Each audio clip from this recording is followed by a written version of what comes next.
Dem guys. Yeah. It sounds like you need something to finish that off. Like that was just the beginning of the song. Well, continue then. You continue it. Well, it's a really long song, and these people have Christmas presents to open. Yes. It's true. Hey guys, and welcome to the Christmas edition of the Dem Guys podcast, where we talk about basically whatever we feel like. But today we're going to be talking about Christmas because Christmas for you guys Christmas is here. listening to this, well, I guess it could be after Christmas, whatever. It's Christmas when this episode is coming out. So Yes, indeed. Yes. So yeah. All right. Fantastic. Merry Thanks for listening. Christmas, everyone. Yeah. Apparently, Drew doesn't have anything to talk about today. We are simply here to tell you that it is Christmas today. We didn't Yes. do the smart thing, and we did not actually write out a list this time of what we were going to talk about, so I wasn't sure what to start with. Let's go ahead and start off with what games we've been playing this week, since that's what we kind of said we were going to do last time. My list is That's kind of annoying. My list is much shorter this week. It is not my main topic of discussion. It's a day job. Yeah, Uh-oh. I've been working so much, and I have had almost no time for video games at all. And I've had no time. Come on, man. I've had no time for recording, definitely. So Well, at least you made time for the podcast. yes, Indeed. So what have you been playing lately? I played a couple hours of Final Fantasy 13, and I am very much enjoying that. Very cool. Very cool. How Oh, far yeah, into we talked that? about that last week, huh? Yeah. How far into that have you gotten now? I don't know what it is hours wise. For anyone who's played the game, we encountered Spoilers. Yeah. Right. we encountered the falsy thing. Oh, okay. And we then fell, and we're now in the kind of crystal area. Okay. Ooh. So Yeah, that's pretty It's cool. like Donkey Kong. Like Crystal Cavern. Donkey Kong 64, Crystal Caverns? Yeah, I you know was- what I'm talking about, I'm with Slash. you. Great game. I was very surprised when they suddenly threw a whole bunch of new things at me, like, hey, you can level up your abilities, and hey, you have all sorts of new things, and hey, here are paradigm shifts, and I'm like, what? Yeah. So Well, I mean, the thing about Final Fantasy 13 is that the paradigm shifts is really the entire combat mechanic. Yeah. I mean, I see figuring out, setting that up, and figuring out which ones you want to have, and switching between them at the proper times is really how you play the game from that point forward. that. Yeah, I had to switch combat to slow for a boss fight, just because I was so unused to paradigm shifts that I kept dying. Right? Yeah.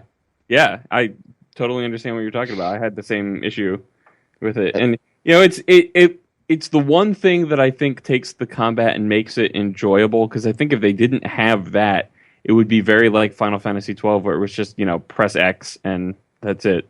Yeah. That's all 12 was press X to win, essentially. I like those games. And Very simple. It's a And then- Street concept Fighter, Snow like- can get behind. Mm-hmm. then My favorite. I also Have you been playing the JRPG you were talking about? Final Fantasy 13. Yeah, Final Fantasy 13 is. Well, besides that there was a one. The different Lost one we talked Odyssey. about. Yeah, that one. Yeah. I have not played any more of that since we talked. You still have 80 hours to go then. Yeah, I'm really into Final Fantasy 13. It's much more All right, fast fair paced. enough.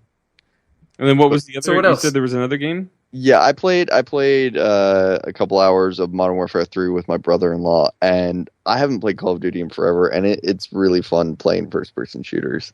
And just Yeah, my bloodlust is kind of increasing around the Christmas holidays, so I might be getting into some first-person shooters also. This I don't is know. a typical reaction to this time of year for you, Snow. Oh, you guys don't even know how many holidays I have. I have anniversary on the 5th, then I have my sister's birthday on the 17th, and then another birthday on the 23rd, and then the 25th. Oh, so And December is Oh, so man. busy that by the time Christmas comes Yes. around, you're ready to kill everybody.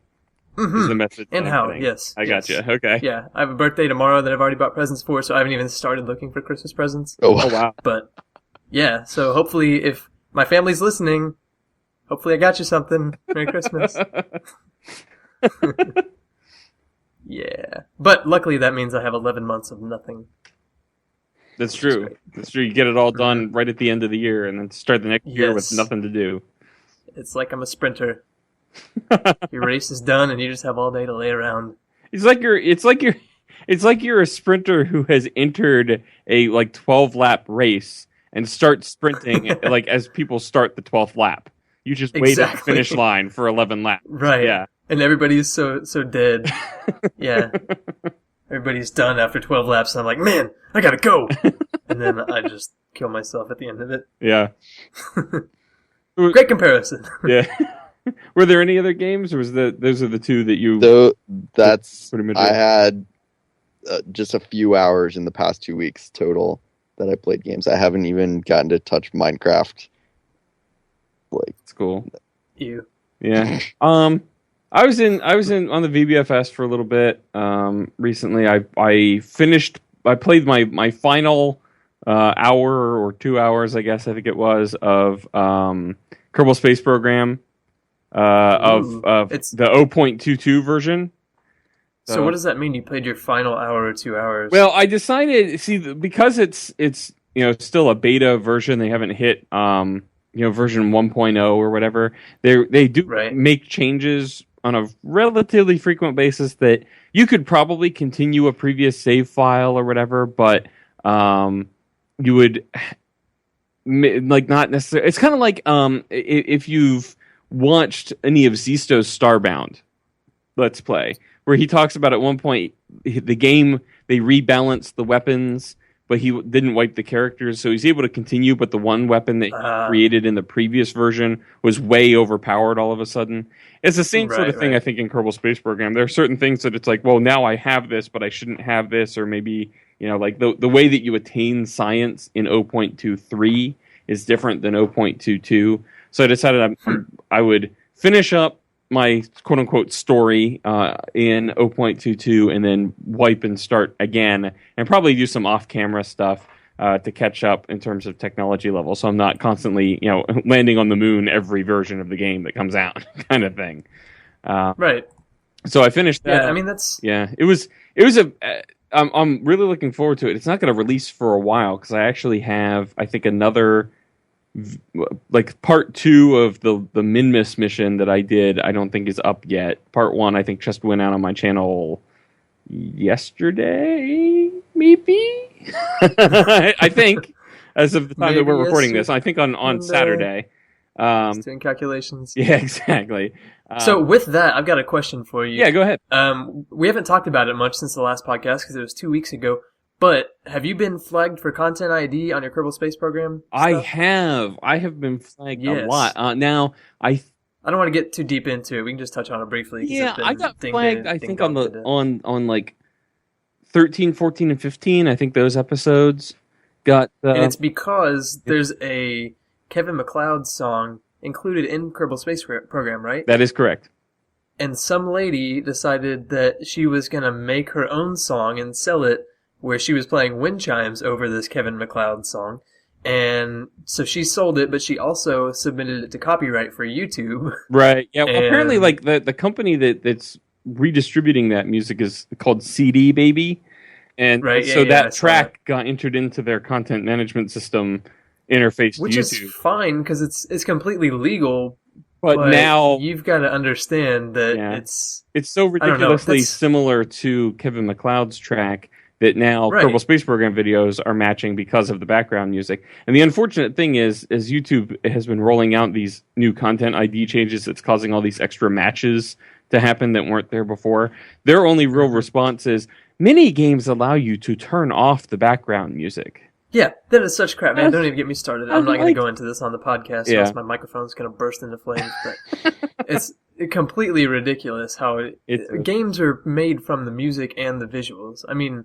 what would Minecraft be without the music? It would be fun, but the music adds so much to it. Yeah, well, and especially Starbound has an amazing soundtrack, and if I were to play that game with the music off, I think it would miss a lot. You would not. It have the doesn't same- seem as grindy whenever you've got the relaxing music behind it. Same with Exactly. Minecraft. Yeah. Anyway, that's all I wanted to say about that. Now But I'm I'm hopeful that that those content ID matches have stopped, because the 2 episodes that I've uploaded, the first of which has gone live and the second which won't go live I think until Friday. I don't think I've even scheduled that, but that's probably when it's going up.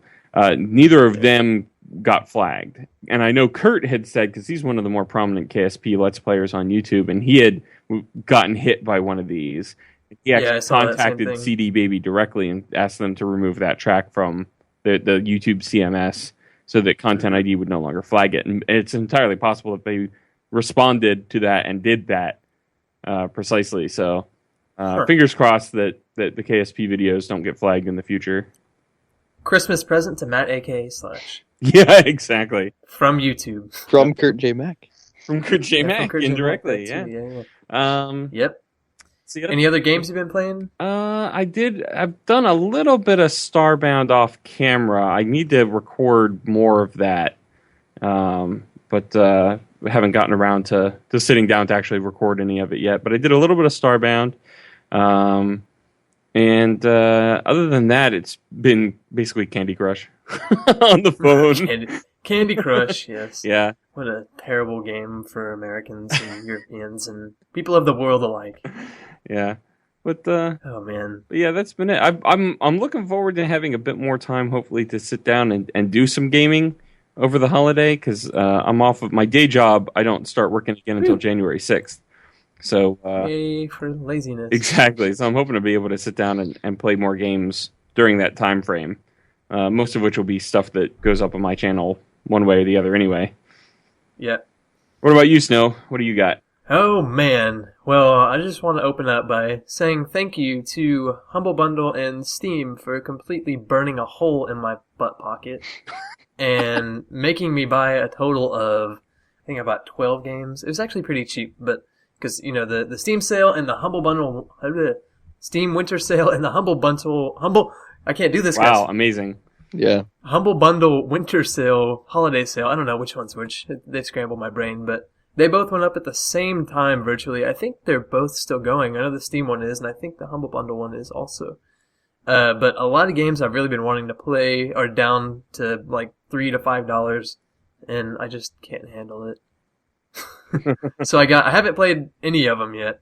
I've been waiting to where I can sit down and actually play them all. Right now I'm trying to get all my ducks in a row recorded so that I can have content for the holidays, but I got Faster Than Light, I got Gone Home, which I'm really excited about. Gone Home is up for Game of the Year with a lot of people. It was only like $3, but I guess it's really emotional and moving and kind of a adventure, maybe puzzle type thing, but most of the things I got were puzzle games. I got Limbo and Monaco. I haven't ever heard of Monaco before, but it's something about the heist or whatever, and it's kind of a little, I don't know, simplistic art, top-down style game. I hear Monaco, I'm excited for and I think that. racing game.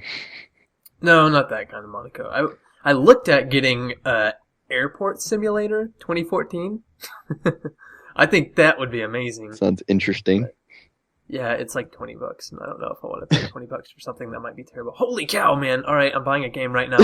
Anti-Chamber is $5 right now. Am purchasing. I have 15 hours. I'll do it after the podcast. We're listening to the sound of Snow lose more money. Man. Yeah, so that's all the games that I bought and haven't played, but because this section is usually for games that we have already purchased and are playing, I will proceed with my topic. So I've been playing a little bit of Starbound. Nothing too much. I don't want to LP it yet because I'm waiting for the actual release. I have no idea when it's going to happen, but I want to get into it whenever it's done, I guess. Mm-hmm. I don't know. I want to get a little bit more knowledgeable about it before I LP it. I don't just want to go into it blind and then have everybody who already knows more than me about the game just commenting with like, "You moron! You're supposed to do this." Yeah, because with Starbound, there's not the creativity that there is in Minecraft. With Minecraft, you can build something and someone can't be like, "Man, you built that wrong." Well, they can. It came from, but they would be stupid because it's my imagination that's building it. But In Starbound, it's like you can build stuff, but it's really not. I don't know. I like finding stuff more in Starbound. So using different weapons and finding different weapons and exploring planets and stuff. And there's a lot of procedural stuff that goes into that I'm excited to learn more about and get some more hours with that game. Right. But the main thing that I've been playing is Minecraft. Woo! Any particular thing in Minecraft? Oh, I'm so glad you asked, Drusen of the 43. Oh, Daughter and I, many of you know Daughter, she's on the Vintage Bee fan server with me. We decided to prank Caleb West, who's one of our admins and good friends on the VBFS. And he has his school building that is this awesome big floating block that looks like it's defying gravity and flying at the same time, I guess is what that means. And oh. It's like a famous architectural building, and it just looks like a big white block with black checker patterns and everything on it. So she came up with the idea and pitched it to me, and of course I was all in. And when we started, I decided, hey, this is only going to take an hour. This is going to be great. You know, we're just going to go build this block, and I didn't really know how big it was, but I knew how big Clay's base was, but I really didn't know the magnitude of the project. So we started somewhere around 6:30 in the evening, which is really like 12:30 a.m. for her, because she is in Iceland. And 6 hours later, it was You're like a third of the way done. Yeah, well, actually, I finished up all I did on it at 1 a.m. And turns out we placed over 13,000 blocks for this thing. Wow. Yeah. She did the calculations for me. So it's basically just a giant block, but we made it all exactly 13,000 blocks placed precisely how they should be, according to the picture. So I've got a video that's already up at this point. It came out on the 23rd, I believe. Yeah, 23rd. So you can check that out if you want. But yeah, that's really what I've been doing. A lot of placing blocks. Well, and Slash actually paid us a visit too while we were there. I did, yeah. Daughter had purchased a significant amount of white wool from my sheep shearing area. Yeah, it's kind of like when somebody goes into the store and buys a lot of fertilizer, and you're like, wonder what's going on with that. And it was funny because, you know, she was on at one point. It was just her and me, and she's like, you know anybody with a good sheep farm? And I'm like, as a matter of fact, I have an automatic sheep farm. I believe you said it in your video as I have the best. I do. I have the best sheep farm. So then she came over and she bought a bunch of wool. And at one point I had said to her, your wool order is almost ready. And Caleb was on at the time, and she whispers to me, shush. And tells me on Skype that Caleb must not know about the wool. So I knew that we kept it completely under wraps. So I knew that was the target. So whenever I saw the two of you on together, the one night, I was like, I bet you I know where they are. But and he found us, and we had plenty of issues. It wasn't just the fact that it took 6 hours for us to do it. I think a total of 10, because Daughter had to work extra while I was at work the next day. I went to work the next day. Don't worry about it. I did great that day at work. But also, we had our share of issues during the prank. First prank I've ever done on the server, and probably the biggest I'm ever going to do. I hope the biggest I'm ever going to do. Or at least you'll have more help next time if you're going to do a bigger one. Right. Yeah, well, that's one of the issues that we had, was that I could have had more help, except Daughter had this crazy connection issue that is going to show up in the video, and Slash probably has a video of it coming out eventually. But holy cow, man, she had perfect upload, but extremely slow download. So what was happening was she was affecting the world around her, and we could see her moving as the game saw her moving, but the server wasn't representing that same concept back to her. So she was literally 6 minutes behind the server. Oh my gosh. It was the most amazing thing I've ever seen. There was one point where the server was in nighttime, and she had climbed up one of the pillars that Caleb has, I guess, for getting different viewpoints on his build. And she had climbed up there, and I'm running over there to climb up as well to get an idea of how far behind she was. And on my way over, I shot a witch dead, and climbed up the pillar. And I'm talking to her, and I was like, what time of day does it look like to you? And like, it's night on the server, and she's seeing the sun still being up in her client. Wow. And for a while I'm thinking, oh, that's just, she's just getting bad time data or whatever. And I was like, okay, well, let's see if we can figure out what kind of block lag you're actually getting. I'm going to place a torch on the side of this pillar, and you tell me when it shows up. Right? So I place the torch, and I ender pearl away, and I'm doing other things. And at one point she says, okay, the server's starting to get night. And she's like, and I see you running across the field, and now you're shooting at the witch. I'm like, I did that like 6 minutes ago. Yeah, it was just insane. It was absolutely wild. So yeah, we'll have some of that in Snow's video that went up on the 23rd. Should have some of that, and yes, I don't know when. I'm probably going to just include a few highlights from that in a future VBFS episode.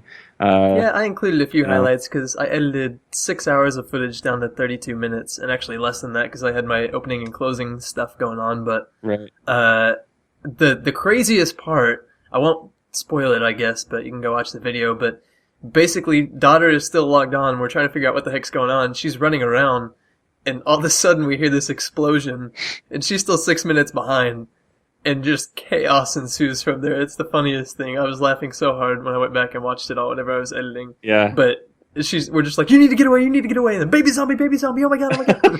And she's just freaking out. It was amazing. Yeah. Oh man. So that made for some hilarious experience. Some Benny Hill moments. Yes. Yep. So Drew, what are your Christmas time plans? What are you doing? Do you like travel a lot, or do you stay around home? Yeah, my family, we don't do a whole lot of traveling. We are going to go visit my grandparents, which we do every year. I guess if you don't mind, I'd sort of like to talk about like our every year traditions, like sure things we always do. So, first of all, the first part of our Christmas, as like our whole family's Christmas, is on Thanksgiving. When we get together for Thanksgiving, we exchange like our Christmas wish lists. So then everybody... that's a good idea. Yeah, nobody has to worry about like, oh, what does this person like? It's just we kind of all know. And then I usually try and get my shopping done within like the next couple of weeks. I do most of my shopping online. Man. So I don't do any of that. I'm so procrastinating, man. It's bad, as you can tell already. Yeah. So I didn't do my shopping and everything. And then when I was younger, we used to, on Christmas, we would wake up early in the morning, open presents and everything. Then we'd go to my dad's parents' house and have Christmas breakfast and open more presents there. And then in the afternoon, we'd go to my mom's parents, and they live a little farther away. And so we'd have Christmas dinner there, open more presents with them, and then we'd actually sleep over there. But my dad's parents now live in like a retirement home, and so it doesn't work for all of the cousins and everything to like go have Christmas breakfast with them. So we actually past few years have gone to a restaurant on like the Saturday before Christmas, and so that's what we did this year, and it was very fun and very filling. That's what Christmas is all about: fun and filling. Pretty much, yeah. And then eat all you want, guys. That's your present to yourself. Make yourself fat. You got to survive this winter. Winter is coming. It's the harshest part. January and February are. You don't think about it in December, but January and February, man. Yeah, I was just gonna mention real quick in there that all our snow melted, and it's very sad. It's like something like 60 degrees, or it was earlier. Yeah, it's pretty ridiculous. We've got plenty of ice for you if you need it. Today, I'll take some pictures and I'll post them in the VBFS Skype chat so you guys can take a look. But it's insane how much ice we have. I had at my house back in the other city that I live in. It's confusing. Anyway, live in two different cities basically. But in the other one, there's like 5/8 of an inch of ice on the car, which you don't think of as being a lot, but it's a lot. That's and a lot, on yeah. my car, it was probably about half an inch, and I couldn't open the door. I'd cut my hand pretty bad, like opening it because all the ice shattered, and it was awesome. And then I had to go in and wash it while my car was warming up, and I was worried somebody was going to break into my car. Only reason I had to go out to my car in the first place was because the power went out, because the trees hit the power lines. And so I've been without power for the past like 16 hours. I was lucky to even be able to record this podcast.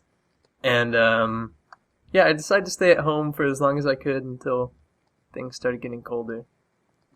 And then I had to leave for warmth so I could live. I had to go into survival mode. Okay, well, back to Christmas. That was my little traditions. aside. I had to get into that at some point somehow. You know, I hear if you go into creative mode, you don't have to worry about Yeah. you know hunger hunger or and stuff. damage. And you can just break the ice in one punch.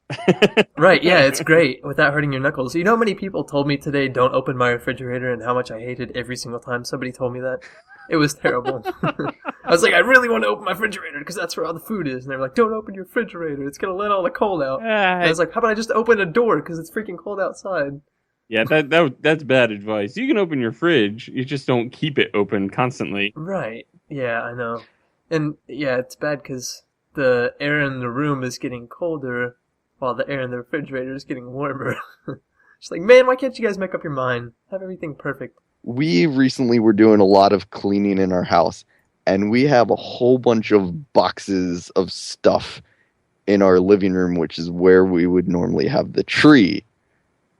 So our tree is not up, which this is just a few days before Christmas when we're recording this.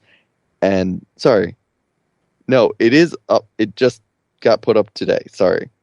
And I found out about it when I got home from work.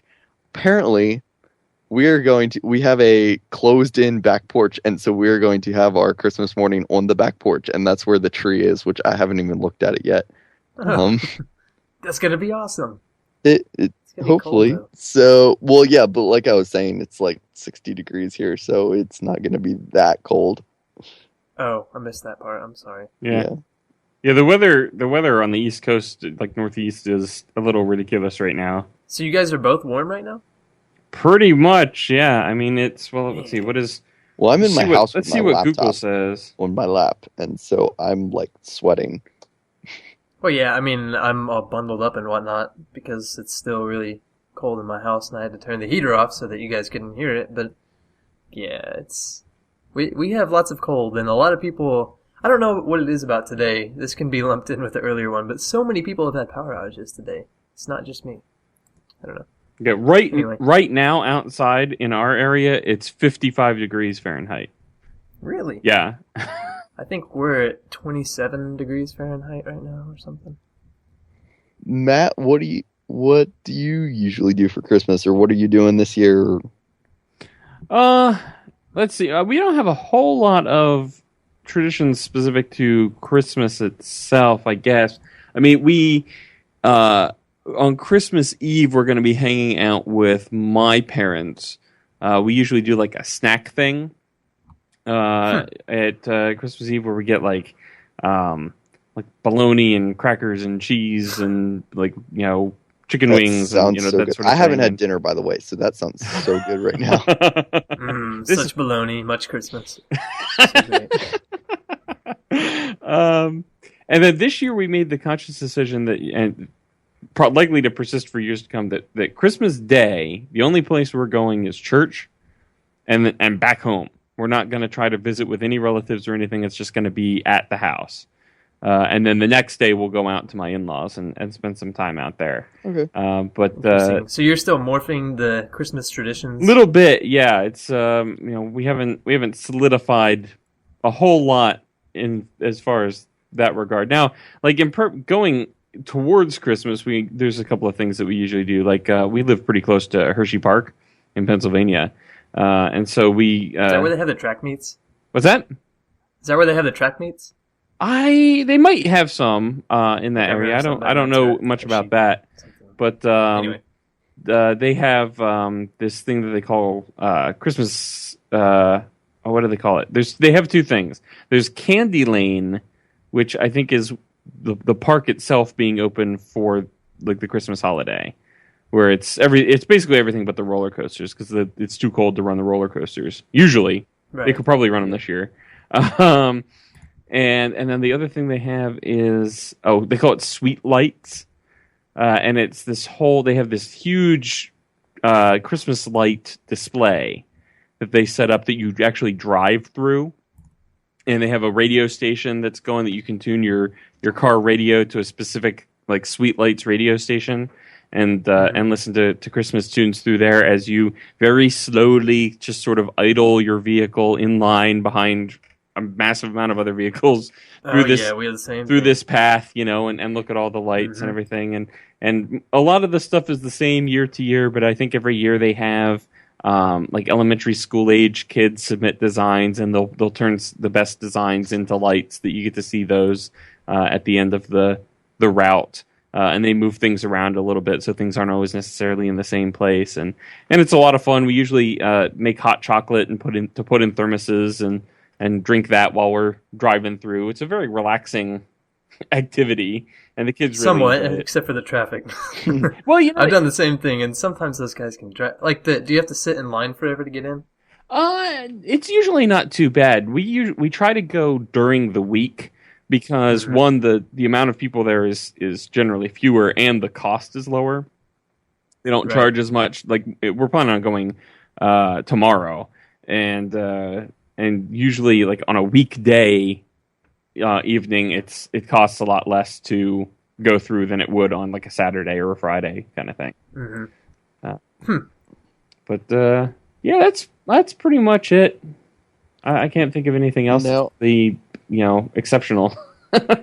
Well, I'm just curious, as like being a father of two pretty young kids, like, do you guys kind of do anything for them that, I mean, other than maybe going to this thing, but like, I don't know, is there stuff that you guys started doing to like perpetuate certain ideals? Yeah. Not really, no. Like, I'm just curious, do they believe in Santa? They do, yeah. Who doesn't believe in Santa? Exactly. Dude? Crazy, man. I didn't say that I do or don't. I'm just asking a question. Why not? Take a stance, man. Come on. Do you guys put out milk and cookies? We do, yeah. We do the typical. We put out the milk and cookies, and have you gotten healthy like the rest of America and put out like celery and? No, that's the lamest thing I've ever. Kale. See, I think that's really funny that you say that, because I've thought that about. I've thought some of the pictures you and your wife have posted of your dinners. I'm like, who eats that healthy stuff? Like, that's like. No, people who don't value their lives. I get the impression from like when I talk to you guys about food and stuff that you guys eat like super healthy. So I'm actually shocked that you don't do that. We're not health nuts necessarily. I mean, when there's time and ability to prepare, a fresh healthy meal, my wife will opt for that. But if it's we got to do something quick, we'll do something quick, and generally that means it's not as healthy, and whatever you make do, kind of thing. But I mean, Santa gets milk and cookies, and maybe some carrots, but they're for the reindeer. They're not for Santa to munch on. Yeah. I mean, the guy's supposed to be fat and jolly. You can't if he gets health food all over the place, he's going to slim down too much, and then the coat's going to be he's too supposed big, to have and hypertension. It's going to be ridiculous. So, so yeah, no, we do the milk and cookies thing, and as my son's getting a little older, he's 6 now, so he's actually able to read and write, and he can write a little note. So that's sort of a new thing that he can. I think he wrote a little bit last year, because he would ask for what the letters, and he could write most of the letters. So he'll put a little note down, and then usually there's a note waiting for him in the morning in response. Santa's a nice guy. That's Santa. But yeah, and we do. We have the stockings. We actually have for the stockings. We have a fireplace, and we have a chimney, and it's right next to the Christmas tree.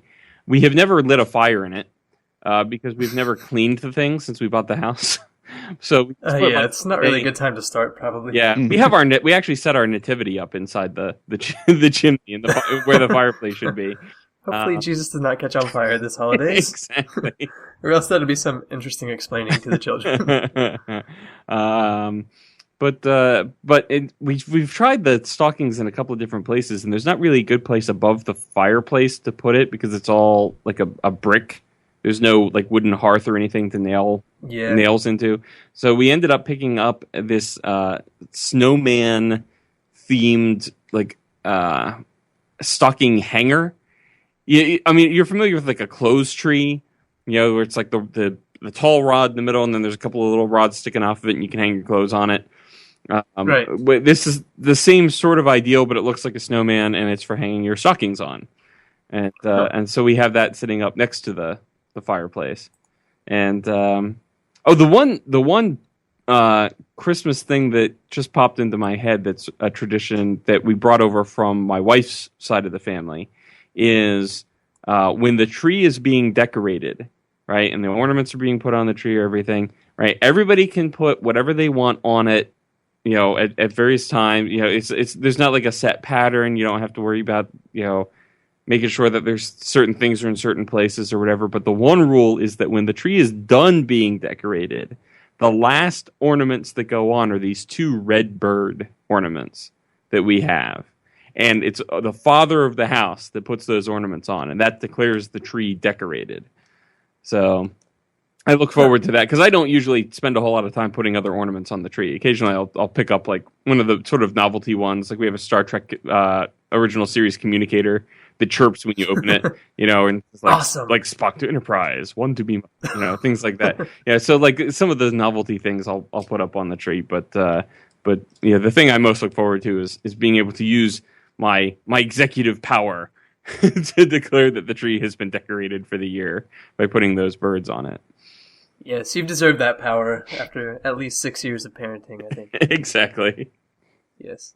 So, Snow, what kind of Christmas traditions do you have, or what are you doing this year, or whatever? See, I'm kind of in Christmas limbo because I'm fresh out of, college and out of my parents' house and everything, so I still go back home. But I'm not at home as much for the holidays because I've got a real, actual lifetime job this time. And so I've got my own like decorations and everything, and it's the first year I've ever done it. So I've had to buy a lot of new stuff, and my girlfriend's bought a lot of new stuff too. And so she's really wanted a Christmas tree. We've got like, probably 8.5-foot ceilings. And so we can't get anything huge, but I was like, I'll surprise her. I'll get her a Christmas tree. So I found one. I didn't have to pay anything for it because it was a Christmas tree from an old office that my parents used to have. And I was like, this is going to be perfect. We'll get it, we'll put it up, and it's all going to be great. And so after Thanksgiving, we hadn't seen each other in like a week and a half, and I packed this Christmas tree up, and I was going to give it to her and everything, and I surprise her with it. She's so excited. I get it all set up. It's like 11 p.m. or something. I'm getting it all ready, and I plug the thing in, and the lights don't work. And I'm like, Are you serious? Come on, lights. Give me a break here. And so I finagle it a little bit, and I got like half of the lights to work. And so it looks really, really awkward. It's like this giant Charlie Brown Christmas tree where it's like there's a blank space, and then if you think of the lights in layers, it's like there's 6 layers and 2 of them light up. Oh. So it's like somewhere near the bottom and somewhere near the top there's some nice twinkling lights. And then the rest of them we just like had put garland and ornaments all over. So it was a very good first Christmas tree to be able to look back on in about 20 years and be like, man, remember when our life sucked? There's a song that I like every holiday that's about it's the 12 pains of Christmas. And I heard that one. Yeah, and the second one is getting the tree lights to work or whatever. So, yep. Yeah. These stupid lights. Well, I know exactly. That's pretty funny. Pretty funny song. So that story actually reminded me something else we used to do, which we haven't done for several years since I was probably like 14 or 15. Is we used to actually go out and go to a Christmas tree farm and cut down our own Christmas tree. Oh man, your family's like lumberjacks. It's like Christmas Vacation, if you guys have ever seen that movie. No, I haven't. Oh wow, that's another tradition we have. We always watch that movie on Thanksgiving night. We all recognize that it's a great Christmas movie. It's one of those where it's like mildly inappropriate whenever you're younger, but you still show it to young kids and they don't get it until they grow up, and then it's funny anyway. So I don't know. That's one of our traditions. Anyway, what you guys cut down trees Yeah, with chainsaws, or how do you do this? just like I'm interested. we had a bandsaw. My brother and I would always want to be the one to help my dad like hold one side of the saw as we cut through the tree. How big are these trees? I mean, it has to fit in our house, so Right. it was only like 6 or 7 feet tall. Huh. Has it ever like fallen on you? Not that I can think of. I'm not going to tell it now, but I was listening to a podcast once and they were talking about having a live Christmas tree, and they told this horrible story that like scarred my mind, and I'm glad we don't have live Christmas trees now. Oh yeah, probably a fire type thing. No, it was Or a wild animal. It was Spider's Oh, God. Nest. Oh no, spider's okay, nest, alright, yeah. that's enough. Merry Christmas, guys. Happy spiders. Enjoy your live trees. Yes, they're great. So if you guys are listening to this podcast on Christmas morning and you have a real Christmas tree in your house, it's too late. They're already in your home. Yes, they have already infested your pillows, and yeah, have fun with that. Spend the next 6 hours Bleach. cleaning your Bye. house with bleach. Yeah. Yes. I was trying to think of any other traditions we have. We don't have much. We kind of have a tradition to not have a tradition on Christmas Eve, because we used to, rotate around different sides of the family and always do dinner. But now it's like everybody's kind of started their own families, and we're kind of left stranded on the island, and we don't know what to do. So we do different things every Christmas Eve, and it's sometimes we go look at lights. Sometimes we paint stuff. I hate when we paint stuff, man. That one drives me crazy. I hate painting things. We paint like little ornaments, and I hung some of them on my tree this year, and I just realized how terrible I am at painting ornaments. I made like little Christmas bells that look like smiley faces, and I'm just like, man, why did I paint that? I was such an idiot back then. But it's always fun to look at. And then sometimes we just make a big spread of food and eat it all. But then we always wake up in the morning and open our presents. I can't stand those people that open their presents on Christmas Eve. You guys are crazy. We used to do like an open one present on Christmas Eve. We do too, but it's always pajamas, so it's kind of... And, I'm not much of a... I wear light pajamas to sleep, we'll just say. So I always wake up Christmas morning, I'm just like drenched in sweat. I'm like, why did I wear the Christmas pajamas again? Worst tradition ever. That I wanted to say one or two more things, and then I have one last Christmas question for you guys, and then we can move on to other non-Christmassy topics. So yeah, I remembered doing Christmas pajamas a couple of years when I was much younger. But one thing we always have done every year since I can remember, and as far as I know, we're doing it this year again, is we always get a calendar for Christmas for the next year. And so what kind of calendar? as it's coming up on Christmas, I'll always like go to the mall and look at like the calendar display and be like, oh, this one looks really good for this year. So this past year I got a Legend of Zelda one. Oh, nice. Is it like daily or monthly or weekly? It's a monthly calendar. Okay, that's good. But this year, the one that I could find that I really liked was actually a Minecraft one, but it wasn't actual in-game pics. It was like concept art and stuff, and it was really funny. And yes. And then my question is, you mentioned the one Christmas movie.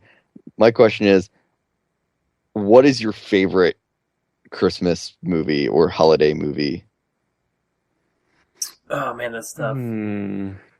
I guess. Yeah, I don't really have a specific one that I make sure that I see every year, but I would say that National Lampoon's Christmas Vacation ranks up there pretty high. I mean that's just a classic, and that's one that my wife is a huge fan of that one, and so her enjoyment of it has kind of infected me as well. So I've enjoyed it more in recent years than I did. It's one of those movies you laugh at every single time you watch it. Yeah, I mean, even though you know exactly what's going to happen. Yeah, it stands the test of time. It's a lot of the classic holiday era problems. So right, when the grandma stands up and starts saying the Pledge of Allegiance while she's supposed to be saying grace. And they all just decide it's easier just to go along with it. Yeah. Yeah. Everybody else gets around and starts, I pledge allegiance to the flag. Oh man. That movie. Yeah. Since you kind of took that one, or you were going to take that one, you can choose another one if you want. But I would have to say, have you guys seen Just Friends? I have not. It's got Ryan Reynolds and somebody else. I can't remember who the girl is in that movie. I haven't seen it this year. I watch it most years. I haven't seen it yet this year, so I might watch it tomorrow. But it's a great movie. It's about these two people that are best friends. A guy and a girl. They're best friends, and the guy's always had a crush on the girl and everything. And they grow up, and then she's got all these guys she's dating and everything. And he grows up and he becomes a famous hockey player. And anyways, it's kind of like a love story, but it's Christmas themed. I love that movie. It's a great movie. It's hilarious. Yeah, my favorite Christmas movie, which it's not something I would watch every year at Christmas. It's just every once in a while I'll get the random urge to watch it, and I watch it any time of the year. It's just whenever I feel like it. Is White Christmas. The oldie? Yeah. I can't do classics. What? I can't do classics. See, eventually Christmas Vacation will be a classic, but like black and white movies. I love that style. Danny Kaye is hilarious. Baker and I couldn't even tell you who that is. Baker and I had a great conversation about like all the old Bing Crosby and Danny Kaye movies, but it was because I had been watching White Christmas is the reason it came up. So yeah, it's just great classic movie, and I know most of the people listening might not even know what that is or might not have seen it or whatever, but considering none of us, and I'm going to wager that nobody in the audience was alive when it came out. That I would totally agree with that. And if there is, please comment. I would love to know, because I would love to expand our demographic. That'd be awesome. I don't even. Yeah. I think that was 40s. Yep. That's older than my grandma. I think it was in the 40s, because I think it starts out in World War II. Yeah, so 45-ish. Yeah. Yeah, and then another one we didn't mention, I won't talk too much about it, but Elf. You guys, does anybody love Elf? Either of you two? I've seen it. It's all right, yeah. I'm not a big Will Ferrell fan. I didn't get too much great feedback from that one. I was expecting like, oh yeah, Elf is the best movie ever. Man, I love Elf. Great movie. It does all right. It's gonna be it. Yeah, I mean, it'll probably be the one I watch with my kids. Bob Newhart saves that one. Yes, I like his part in that the most out of everything that's in there. Yeah, I don't know. I'm a Will Ferrell fan. Whenever he's in good movies, I think Elf's a great movie. All right. Well, I just wanted to mention, I sent a couple messages back and forth with daughter, and this is the last Christmas-y thing that I have to add is she made our Dem Guys podcast image, and she actually made a version with a Santa hat for us. So it's oh wow, probably that's what you're looking at for the past 50 minutes or whatever it is. Yeah, that's news to us, and it's been known to you for forever, dear listener. Yeah, awesome. That's exciting. Thank you, daughter. Yes, indeed. And just so you guys know, they do celebrate Christmas in Iceland. Very cool. Christmas all over the world. She makes fun of me because I asked her that one time because I want to make sure it wasn't always winter and never Christmas. It's not Narnia.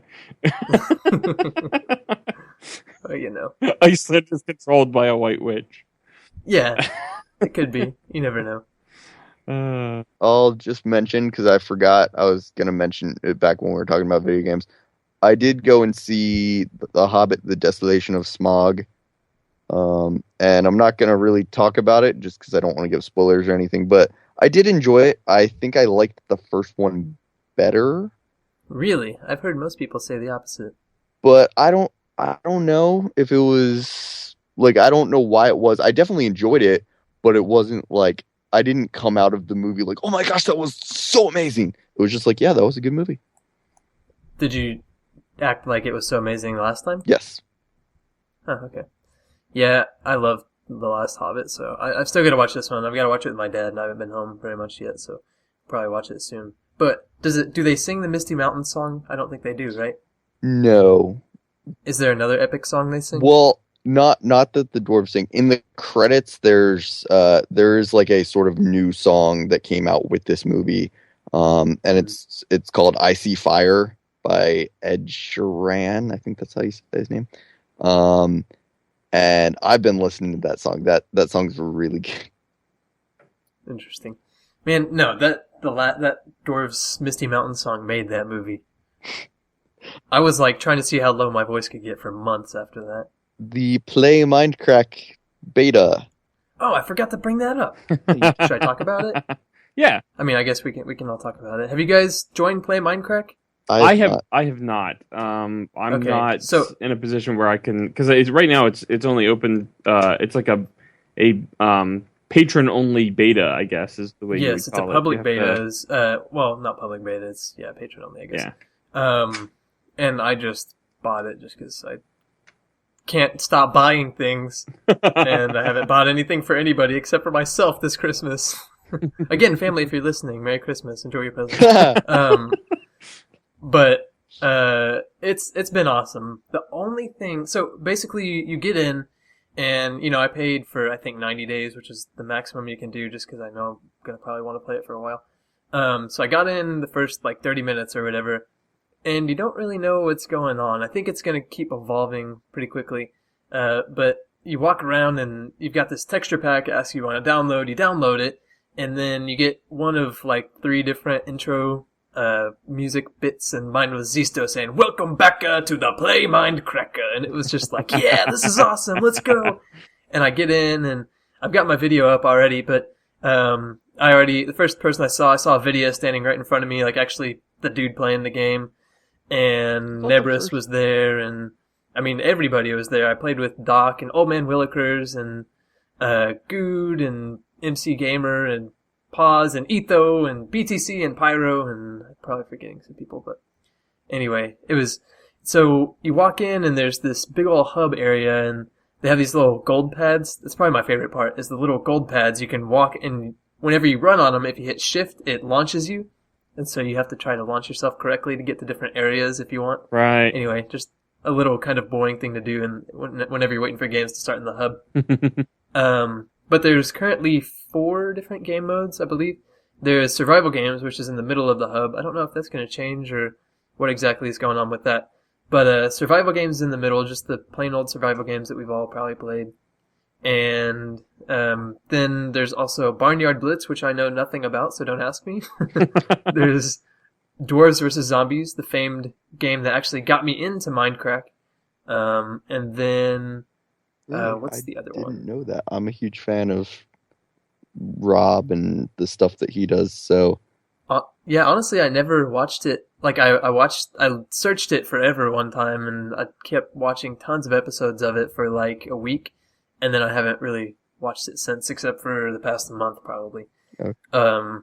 But yeah, I saw Pause through there, and I already knew about Etho, but then I found their FTB stuff, and yeah, whatever.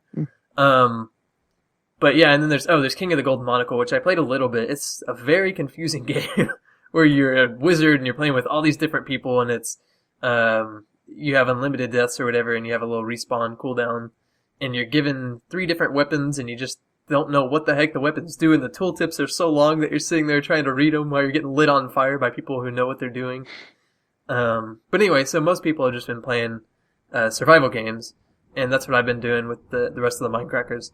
So basically, I just played a lot of survival games with all the Mindcrackers. It was awesome. I recorded a lot of them, and The server will open to the public for free soon. I don't know how soon. I don't know if it's already opened at this point on Christmas Day. It may be a Christmas present to you all, but it'll open soon, and there's going to be a ton of people. Because right now there's really nobody playing DBZ or King of the Golden Monocle or Barnyard Blitz. I think Barnyard Blitz is broken, possibly. I'm not sure. But everybody's just playing survival games, and then eventually there's going to be 2 UHCs per day. There's going to be 2 servers, the European server and the US server. And on the US server there'll be 2, and on the European server there'll be 2, but they're going to happen simultaneously, I believe, so that the most you can play in one day is 2. And the winner of each UHC is going to have their own statue built in the hub of Play MindCrack, which is going to be awesome. It looks like apparently little baby zombies go out and spend like 20 minutes constructing your statue. And then, so you can see it being constructed, and then it just stands there for the rest of the day. I can't even Everybody knows that you're the imagine, victor. like with all the stuff I've seen Rob do in Dwarves vs. Zombies and everything, I can't even imagine how they do that, but apparently... Yeah, I haven't seen it yet. I've just seen the statue. They haven't built anything yet, because UHC's not ready, but... Yeah. Yeah, it's going to be a ton of fun. And speaking of UHC... Yeah, the MindCrack Season 13 of UHC is going on right now. And yes! yeah, I know I've been waiting Snow so has long. been waiting so long. Yeah. Oh man, somebody, I think last week, somebody linked their UHC song that they normally play. Now they just do Pyro's intro. Pyro always does these techno-y songs for the intros, which are pretty cool. But they used to do that the Kevin MacLeod song. Yeah. That one was awesome. It got me into the mood for UHC. And then all of a sudden it happened. And it's been great so far. We won't spoil anything, but what do you guys think about, if you've been watching it, about Teams of 4? I've always enjoyed the team ones. I think generally more, depending on what happens, than the individual ones. Now, in terms of the size of the team, pairs, triples, and quartets, I guess, have all sort of provided the same amount of entertainment value. As someone who doesn't have a whole lot of time to watch, having teams of 4, if I wanted to watch every team, I only really have to watch 5 perspectives to get all the teams, as opposed to having to watch like 20 different videos to get all the different perspectives. Yeah, and then fewer and fewer whenever they start to die. As the ships begin to land where they may. So I like teams of 4. It's not necessarily as an every season thing, but I like whenever they pair up or whatever, whenever they team up for a season. And I usually try to watch whoever in the group has the lowest sub count, just to be like helpful in that regard. Because I feel that it's probably somebody that I don't watch regularly anyway, so I might as well try and give them some support during UHC, if nothing else. Because my kids enjoy watching UHC as well, or at least my son does, so whenever he's involved, I generally pull up Ethos perspective on things, because I know that that'll be safe for him to watch, as opposed to say pulling up like Good's perspective or something like that. So that's usually the way I go whenever he's going to be watching. But otherwise, I'll pull up whoever's on the lower end sub wise. See, I go hardcore. I do the view sync and watch all 4 at the same time. Yeah, I've thought about trying that. It's awesome. Yeah. The view sync is much better than the Swig view used to be. The only problem is this year people are making them in Swig view and then porting that to view sync, because view sync actually gives the people ad revenue. Mm-hmm. So I'm giving them all ad revenue as opposed to just one, I guess, which is another cool. Another plus of that, because you actually watch all 4 ads at the same time. So it's kind of interesting. But I used to make the links a lot for the UHC Swig views, or not Swig views, for the view syncs, because not very many people know how to do them. Mm-hmm. And this year, whenever people are taking it from Swig view and putting it in view sync, it screws a lot of stuff up, and you can't resync it if it gets out of sync. Anyway, it's a big mess, so I just end up making my own. I just haven't been posting them. Yeah. Okay. I might have to talk to you outside of the podcast on how to get those set up. How to do that? Yeah. Yeah, it's actually pretty easy. I can show you. All right, cool. Yeah, I have. Drew, what do you think? Well, I have different opinions of the way they do each season of UHC, depending on how I decide to look at it at the time. As a viewer, I have to, and as a player, because I enjoy playing UHC as well. I have to say that free-for-all can sometimes be the most intense or the most boring, depending on just what's going on. I agree. See, I like the teams of 4. I just like the camaraderie more, but that's just me. Well, yeah, I agree with Matt when the teams definitely make it easier to watch because it's less perspectives. And for someone like me who I'm not used to working all the time, and then I'm scheduled every single day, whatever, it's like I probably would be way behind on UHC except for the fact that they're doing teams. Yeah, it's insane. If you think about it, I mean, how many, they normally have like 15 people, or is it's probably more than that, 20? Yeah, usually it's about 20 people. So when it's free for all, that's a lot. Holy cow, man! That's 400 minminutes. That's over 6 hours of content. The last time they did a free for all UHC, I'm like, you know what? I'm gonna pick a few specific people that I enjoy watching UHC, and I'll watch them. And then anytime there's a death, I'll go and watch both. Well, like the perspectives that are involved. Snow, did you see the question? I did see the question. We want to thank Mr. Awesome Guy 246, longtime follower of the server and its members, for the question, and we will go ahead and read it now. Actually, I'm going to read it if that's okay with you guys. Yep, fire away. It says, "Here's the podcast one question." Oh, that's what Drew wrote. Okay. It's going well, guys. Going well. First question. Going great. This question will come up at least once, but, do you think PC gaming is the way to go in the future? Is it good for kids? In a Canadian accent, or maybe that's pretty good. Is it good for kids? It's good for kids. I think PC gaming is probably, looking at the current generation of consoles, like the PS4, Xbox One, that sort of thing, it doesn't seem to me like the consoles are evolving very fast anymore. So it feels like PC gaming is more where things are going to be at. Now, I don't do a whole lot of console gaming anyway. Most of my gaming is on PC, so I'm probably biased in that direction. But I feel like PC gaming is the better place to be. But as far as for kids, I don't know whether PC or console is really the question there, because it's all about the content. It's like what you can find games that are appropriate in terms of content, in terms of difficulty level, for either platform or any platform. It's just a matter of figuring out which ones are the ones that are for you. Yeah, I think I agree with you in most of those areas. The one thing I want to say with is it good for kids? See, I've got a very different opinion than most of you guys, probably. I really have not gotten into gaming at all until I started up my channel, and probably wouldn't be this heavy in it at all if I didn't start up my channel. So I'm not really that well-versed in, just sitting down in front of a TV or a computer and playing games for hours until I started my channel. But I don't really know that I want my kid sitting in front of a TV for forever. And for me, right. I feel like if I would have gotten into PC gaming, that would have happened a lot easier because, sometimes, I don't know about you guys, but I can get into PC gaming and just sit there. Like if I'm playing Minecraft, I can keep switching servers or going to the VBFS or whatever. I can get addicted to that much faster than I can if I'm just playing Xbox. I'm much less willing to actually get up, switch the disc, and go play a different game. I'm mostly just like, I'm done playing this game for now. Although, as a father, I can say that my experience with the consoles that I have a Wii and I have a PS3.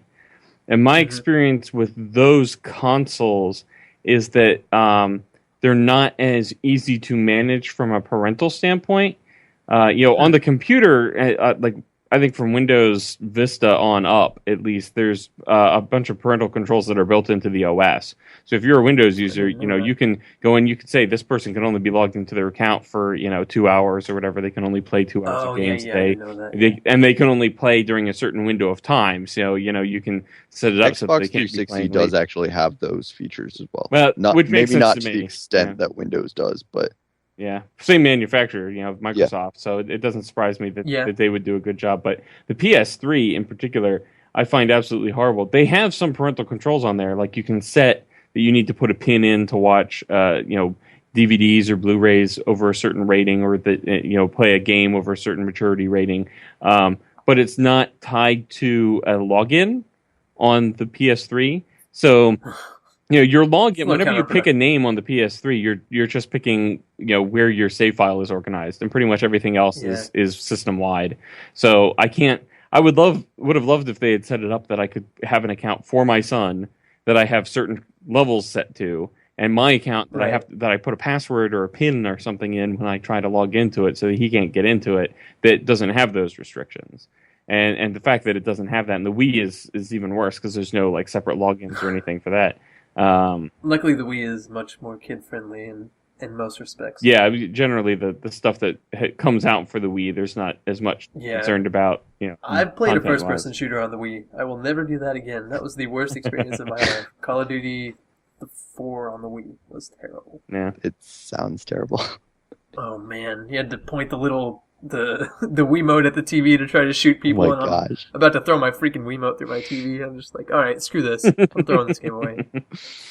But as for the other question, the first one, do you guys think it's the way to go in the future? You kind of touched on that, Matt. Yeah.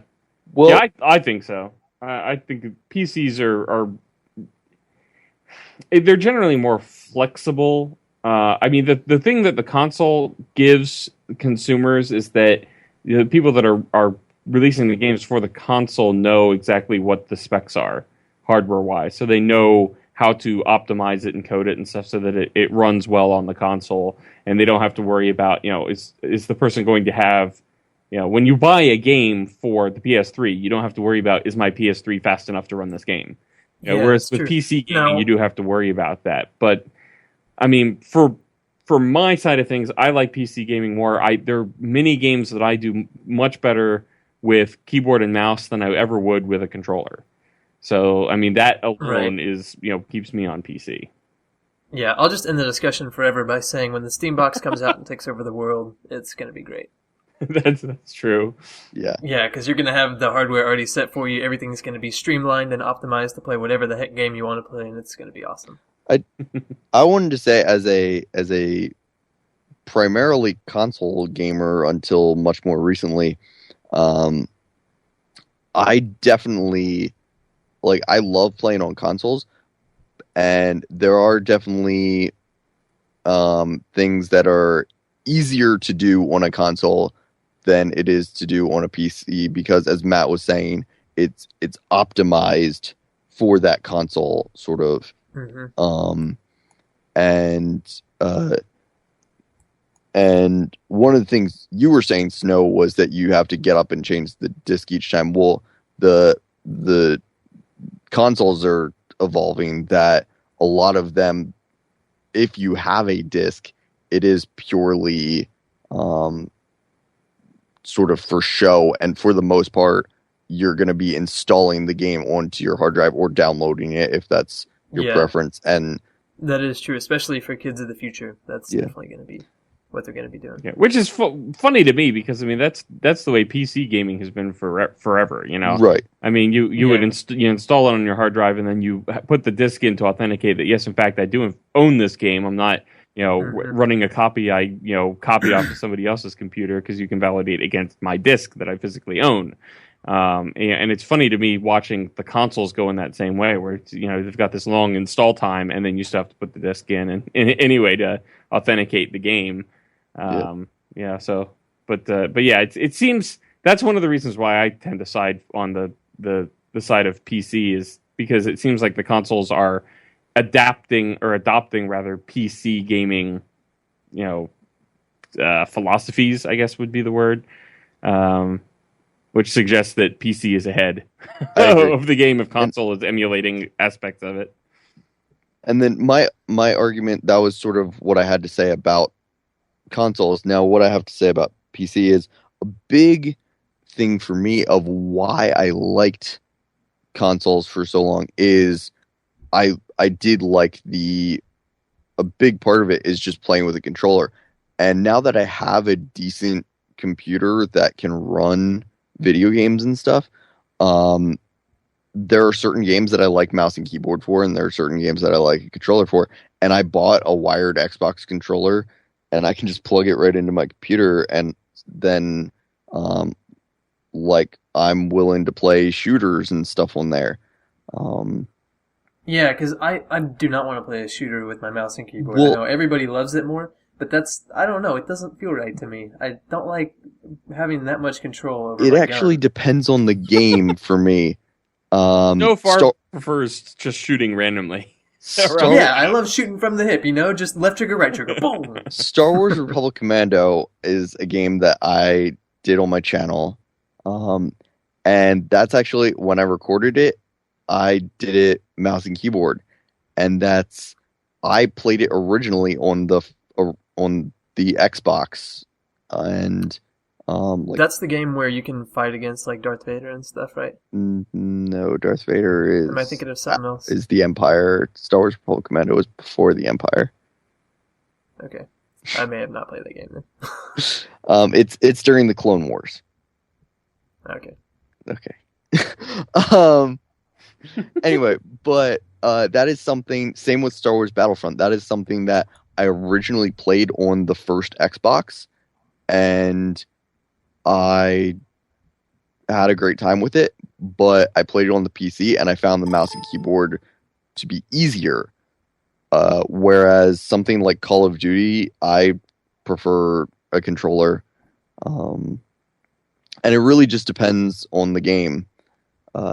Some things I like mouse and keyboard for, some things I like controller for. But the fact that you can do that on a PC kind of makes PC up there. Yeah, it's a lot harder to play I a keyboard and mouse interface on a console game than it is to play with a controller on a PC. The huge thing for that PC has in its favor is that as long as you have a good computer, you are going to be able to run games on it for a while and keep getting the new games that are coming out. Whereas I have a 360, well, the Xbox One just came out. I'm not paying for a whole new game console. And so there are going to be... Luckily, you just got one today for Christmas. Congrats. There are going to be tons of games that are coming out for the Xbox One that won't be available on the 360 that I just won't have access to.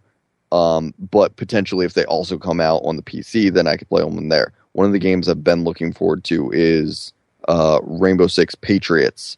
I'm a huge Rainbow Six fan. And I don't think that's going to be on the 360. I think if it does finally come out, it's going to be on the One. But I should be able to get it on my PC, and then I'll just plug in my controller, and there we go. All right, well, we want to thank Mr. Awesome Guy 246 for that question, and we want to thank you guys for listening. If you want to submit your own question, you can send an email to demguyspodcast@gmail.com. demguyspodcast@gmail.com. Wow, impressive. You got to spell it out for the people. Yeah, that was a good run of letters. SnoShoe the I'd cheerleader. like to do that sometime. Hey, And Merry Christmas to everybody. yes, Merry To Christmas. what's that line go? Merry Christmas Christmas to to all, all, and and to to all all. a good night. A good night. Okay, yeah. And once again, have a Merry Christmas. Enjoy your presents and your eggnog if you do that. And yeah, Don't drink too much of it, kids. there's Don't not drink any of alcoholic it, kids. eggnog.